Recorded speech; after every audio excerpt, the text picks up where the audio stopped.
Toată lumea știe despre tânărul de 30 de ani care a murit salvându-și prietena, călcat de un Ferrari pe calea Aradului. Toată lumea a auzit de acest caz pentru că e vorba de un Ferrari și nu din alt motiv. Pentru că cazul nu este singular. Din păcate, cazul nu e singular. Dar ceea ce nu știți dumneavoastră este că acest șofer nu era la prima abatere. El mai avea un dosar cu o faptă asemănătoare.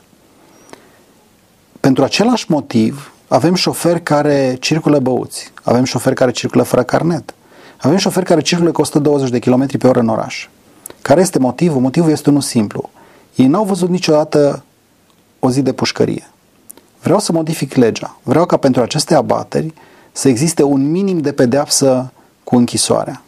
Pentru că atunci, în mod sigur, nu vom mai avea șoferi băuți, nu vom mai avea oameni care circulă fără permis, nu vom mai avea șoferi care circulă cu 120 de km pe oră și sigur voi putea merge pe trotuar fără să fiu omorât.